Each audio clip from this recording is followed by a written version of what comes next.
Good evening, and welcome to AJP's market close for Friday, July 10. The memory chip trade went public today, a record Nasdaq debut price for SK Hynix, and a blockbuster IPO announcement in Shanghai and across Northeast Asia. Investors bought everything around those deals except the names on the ticket. One pattern ran through all three markets today. Seoul closed up around 2.5%, Tokyo up more than 1%, and Shanghai's main board slipped around 0.5%, while its tech-focused Star 50 board surged more than 8%. Its steepest one-day gain in nearly a year. Three capital events drove the session. SK Hynix priced its American depository receipts at $149, raising around $26.5 billion in the largest United States listing ever by a foreign company. Micron pledged more than $250 billion of investment through 2035. And Chinese memory maker ChangXin Memory said it will begin book building next week for a Shanghai listing worth around 30 billion yuan. Yet, in every market, the companies at the center of those deals lagged or fell, and the money flowed instead to their suppliers, their shareholders, and the brokers handling the boom. The KOSPI closed at around 7,476, up around 2.5%, but that understates the drama. The index touched 7,700 at midday, up nearly 6%, triggering buy sidecars on both the KOSPI and the Nasdaq before giving back more than half the gain in the afternoon. The Nasdaq still finished up nearly 5.5%. The buying was domestic.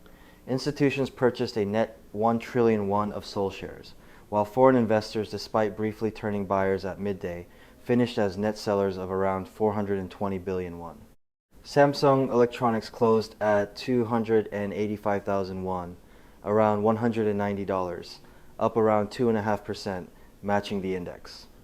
But SK Hynix, hours before its own Nasdaq bell, closed at 2,180,000 won, around $1,450, down a fraction of a percent. With the ADR priced at $149, the Seoul line now trades against a fixed New York anchor. The revaluation trade moved elsewhere. Holding company SK Square rose more than 6%, and KB Financial jumped nearly 8% to 184,400 won, around $123, as brokerage and banking names rallied on the market boom itself. Shanghai told the same story in sharper relief. The composite closed at around 4,017, down around 0.5%, while the Star 50 soared more than 8% on ChangXin Memory's IPO news, and the semiconductor sector gauge jumped nearly 9%. But the most direct listed play on that deal fell. GigaDevice, a ChangXin shareholder, dropped nearly 6% to around 624 yuan as investors sold the news. Mainboard money went to space instead. China Satellite rose the daily limit of 10% to around 33 yuan after China's successful sea recovery test of the Long March 10B rocket. And commercial aerospace drew the day's largest sector inflows at more than 13 billion yuan.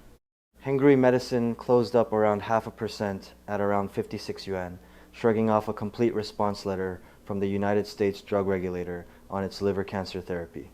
The Nikkei closed at around 68,558, up more than 1% for a second straight gain, fading into the close alongside Seoul. SoftBank Group was the engine, surging nearly 11% to around 6,370 yen, as investors piled into Japan's listed proxy for OpenAI, following the release of the company's newest model.